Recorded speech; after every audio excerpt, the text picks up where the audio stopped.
Hello അസ്സാം വലൈക്കും വറഹമത്തല്ലാഹി വബർക്കാത്ത്. ജുമാ മുബാറക്. വെള്ളിയാഴ്ചയല്ല, അപ്പോൾ ഇന്ന് അടിപൊളി ബീഫ് ബിരിയാണി ഉണ്ടാക്കാമെന്ന് വെച്ച് നമ്മുടെ പുറത്തെ വിറകടുപ്പിലാണ് ഇന്ന് ഉണ്ടാക്കുന്നത്. അപ്പോൾ നമ്മുടെ ബീഫും തക്കാളി അരിഞ്ഞത്, ഉള്ളി അരിഞ്ഞത്, വെളുത്തുള്ളി, ഇഞ്ചി ചതച്ചത്, മസാലപ്പൊടി, മഞ്ഞൾപ്പൊടി, ഉപ്പ് ഇതൊക്കെ നന്നായി മിക്സ് ചെയ്തിട്ട് ഒന്നിച്ചിട്ട് അടുപ്പിൽ വേവാൻ വേണ്ടി വെച്ചിട്ടുണ്ട്. അങ്ങനെ മസാല ദാ റെഡിയായി വന്നിട്ടുണ്ട്. നെക്സ്റ്റ് നമുക്ക് ചോറുണ്ടാക്കാം.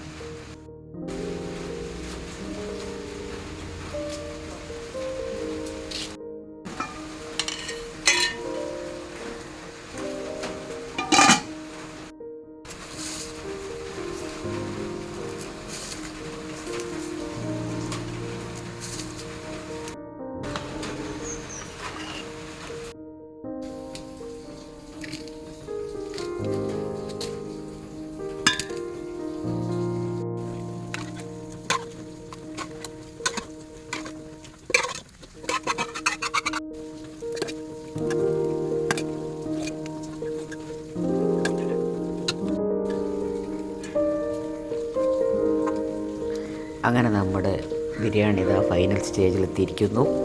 അപ്പോൾ ഞാൻ അപ്പുറം റെഡിയായിട്ട് നിൽക്കുന്നുണ്ട് കഴിക്കാൻ വേണ്ടിയിട്ട്. ഒരു 5 മിനിറ്റ് കൂടെ വെയിറ്റ് ചെയ്യണമെന്ന് പറഞ്ഞ്, അപ്പോൾ 5 മിനിറ്റ് കൂടെ വെയിറ്റാക്കി. അങ്ങനെ നമ്മുടെ ബിരിയാണി റെഡിയായി പ്ലേറ്റിലോട്ട് വിളമ്പിയിട്ടുണ്ട്. അപ്പോൾ ഞാനേതായാലും കഴിച്ചു നോക്കട്ടെ. അതിനിടയിൽ ഞാൻ പള്ളിയിലൊക്കെ പോയിട്ട് വന്നിട്ടോ. പള്ളിയിൽ പോയിട്ട് വരുമ്പോഴത്തേക്ക് എത്ര ഏകദേശം റെഡിയാവുമെന്ന്. അപ്പോൾ ഞാൻ കഴിക്കട്ടെ.